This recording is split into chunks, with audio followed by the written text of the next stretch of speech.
Langit Jakarta sore itu terasa kelabu, mencerminkan kecemasan yang menggerayangi hati Anita. Di usianya, yang baru menginjak 25 tahun, ia memanggul beban finansial keluarga yang berat. Uanglah yang membawanya ke lobi perkantoran mewah, di mana lantai marmernya memantulkan sosoknya yang terlihat kecil dan rapuh. Di balik pintu kayu gelap, ia bertemu Alex dan istrinya, Nyonya Sarah. Alex adalah pria kaku yang memandang segala sesuatu sebagai transaksi bisnis.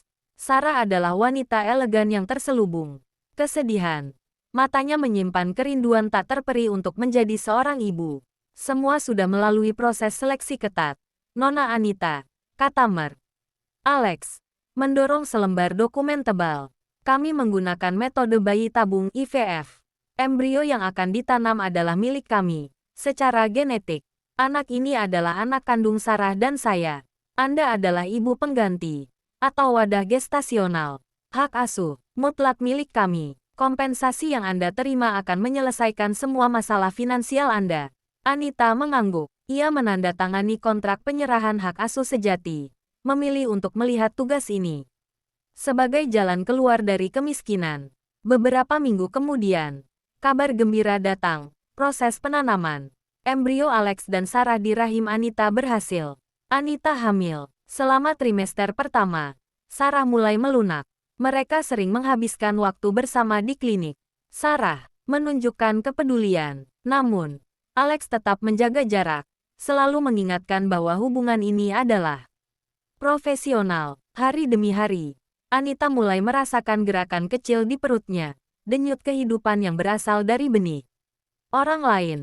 Namun kini terikat erat dengan raganya. Waktu yang berdetak perlahan, membawa Anita ke usia kandungan 7 bulan.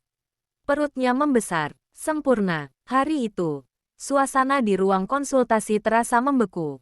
Dokter tampak ragu-ragu saat membaca hasil pindai terbaru. Alex, Nyonya Sarah, kata dokter dengan suara pelan.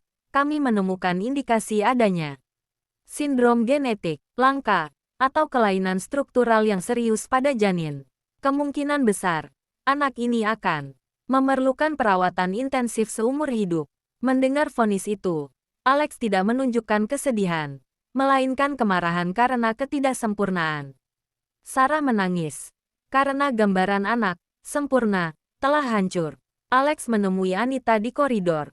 Wajahnya mengeras menjadi topeng batu yang dingin. Kontrak ini selesai, katanya. Kami tidak menginginkan anak yang cacat. Kami tidak akan mengambilnya. Kami tidak akan bertanggung jawab atas kegagalan ini. Tapi, ini embrio kalian. Dia adalah anak kalian. Meskipun tidak sempurna, anak ini tetaplah manusia.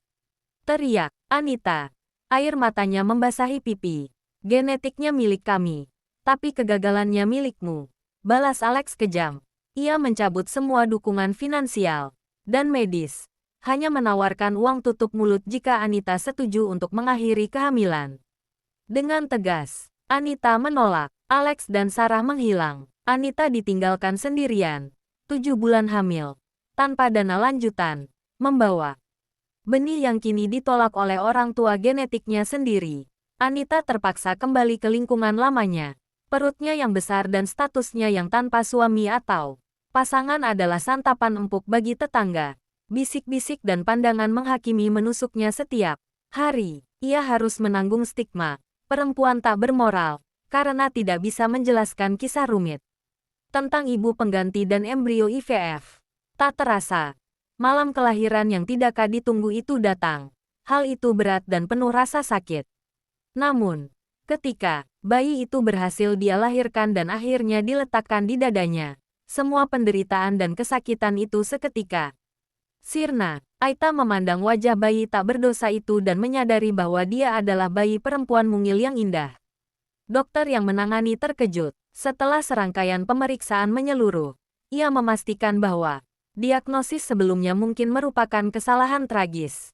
Nona Anita, dia sehat. Tidak ada kelainan signifikan. Bayi ini sempurna, kata dokter. Nama yang terpikir di benaknya adalah Rara. Sejak saat itu, Rara adalah anugerah terindah, anak yang dipilih oleh takdir untuk menjadi miliknya. 5 tahun berlalu, Rara tumbuh menjadi gadis kecil yang cantik, pintar, dan sangat ceria. Kecerdasannya yang luar biasa dan mata coklatnya yang berkilauan adalah bukti nyata bahwa Alex dan Sarah telah membuat kesalahan terbodoh dalam hidup mereka.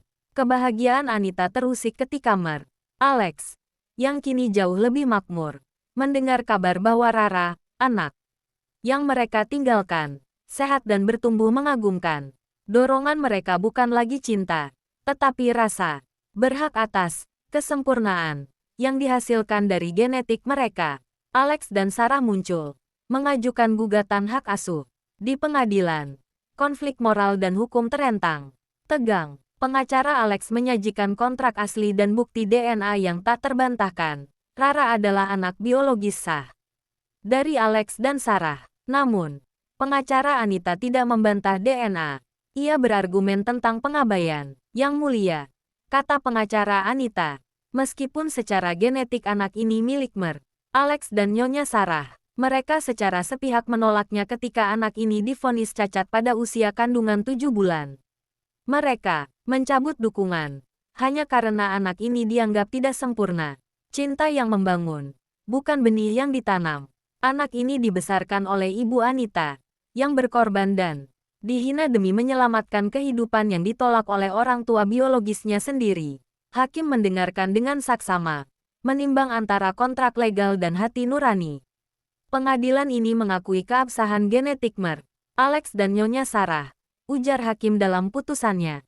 Namun, kami juga mengakui bahwa orang tua kandung telah secara aktif melepaskan hak mereka saat menolak anak ini di masa-masa paling rentan.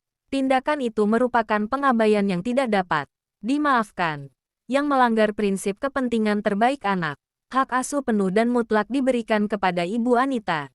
Tangis lega, Anita pecah. Alex dan Sarah tampak terpukul, menyadari bahwa uang dan kontrak tidak bisa membeli cinta sejati yang telah mereka buang. Di luar gedung pengadilan, Anita berlutut, memeluk Rara. Rara memanggil Anita, Ibu, dengan suara riang. Anita dan Rara, gadis kecil yang tumbuh sehat dan ceria, melanjutkan kehidupan mereka. Mereka hidup bahagia bersama, sebuah keluarga kecil yang utuh.